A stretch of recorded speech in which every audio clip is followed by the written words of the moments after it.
Bonjour. Aujourd'hui, on est le 24 janvier 2016. Je m'apprête à faire un projet pour ma petite fille Sarah, qui s'en vient dans quelques semaines. Elle est prévue pour le 22 février 2016. Alors, je m'apprête à lui faire une boîte à souvenirs d'un modèle pirate, si on peut dire ça comme ça, là. Donc, c'est une belle boîte en bois.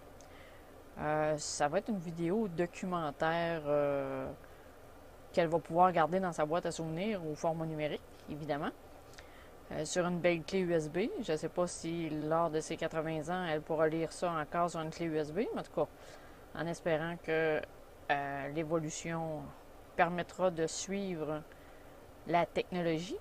Ce qui est le plus drôle là-dedans, c'est que ta mamie, Sarah, va travailler avec des outils qui n'est pas très habile. Ta mamie, au moment où on se parle, elle est habile avec un clavier, une souris, un écran, mais manuellement, c'est assez loufoque. Alors, on devrait bien rire. Alors, ou vous allez vous payer ma tête, un des deux. J'ai aucune idée qu'est-ce que ce sera, ce résultat-là, mais c'est supposé sembler à une boîte. J'ai quand même fait un plan avec qu'est-ce que je suis habile, soit une souris, un clavier, puis un écran, que je vous montre à l'instant. Alors, voici le beau plan. Alors, vous voyez le fond. Vous voyez les deux côtés, le devant, le derrière et les demi-lunes qui serviront à faire le rond de la boîte. Alors, le projet part de là. Alors, débutons, voir qu'est-ce que ça va avoir de l'air. Voilà, j'en ai un bout de fait. J'ai dessiné mes découpes pour pouvoir découper ma base, le devant, le derrière, les côtés. Alors, vous voyez ici, j'ai la base que je vais couper, qui a 16 pouces par 24 pouces. J'ai le devant, ici, où est-ce que vous voyez les petits X à gauche, c'est parce que j'enlève l'épaisseur pour pouvoir le mettre directement, faire un joint carré, comme on peut dire. Je ne sais pas trop les détails techniques, mais en tout cas, j'ai enlevé l'épaisseur de la planche. Alors, et vous voyez dans le coin ici qui va faire le derrière. Ici, je vais avoir mon autre planche parce que j'ai quand même des côtés. Alors ici, vous voyez le côté gauche et juste au-dessus, le côté droit. Il me reste à faire le tracé pour les demi-lunes chaque côté, que ma pente, là, le centre, là, je veux qu'il y ait 4 pouces. Alors, il me reste à trouver un compas, hein? Puis pouvoir faire ma demi-lune de 4 pouces au centre. Bon, ben voilà. Avec sans outils, je suis venue à bout de faire une belle demi-lune. Hein? Et je vais en faire une, et après ça, je vais faire l'autre sur le même modèle. Et ce que j'ai pris, c'est un crayon, une corde et une punaise. Ben oui, hein, les moyens du bord, parce que j'avais pas de compas.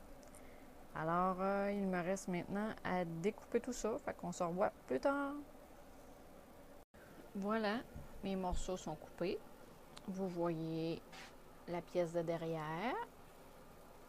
Ici, c'est la base, le fond. OK. Ensuite, ici, on a la pièce de devant. Ici, on a le côté gauche.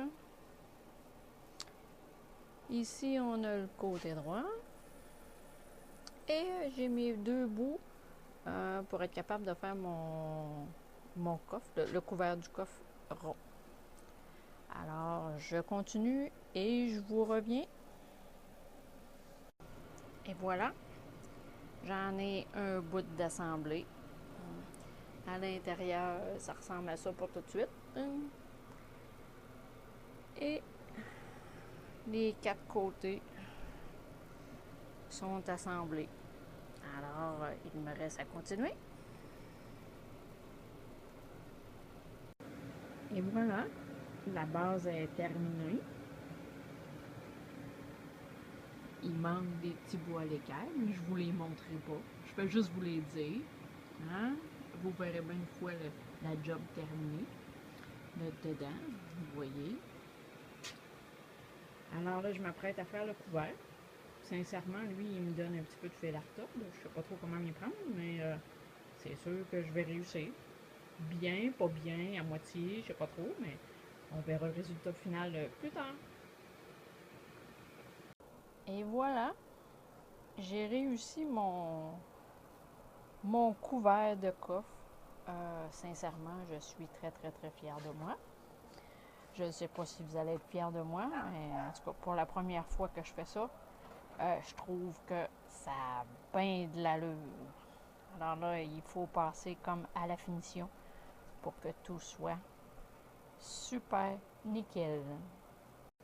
Voilà, j'ai fini de boucher les imperfections du couvert. Ça me semble plausible. Il va me rester à laisser sécher et à poncer par la suite pour que ça soit beau, beau, beau, lisse, lisse, lisse. J'ai fait de même avec la boîte. Donc, on a bouché les imperfections du mieux qu'on pouvait, parce que Dieu sait qu'il y en avait.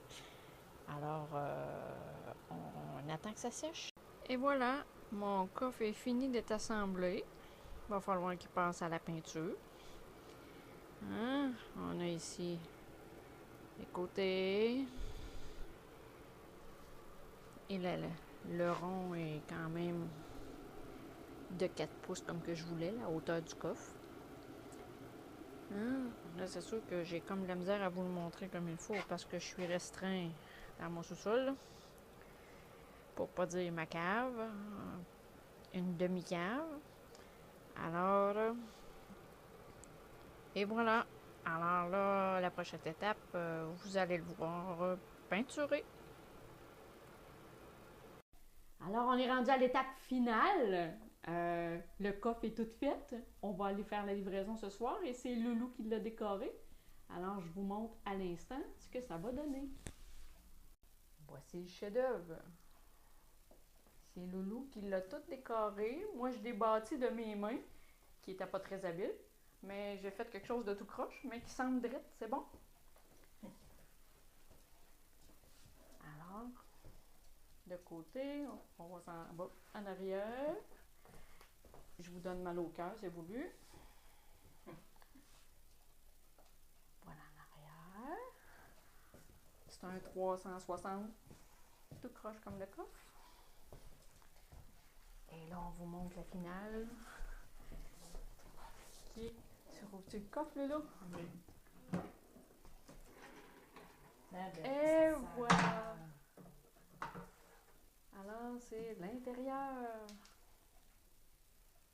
En espérant que vous allez être content et que ce coffre-là va durer dans le temps.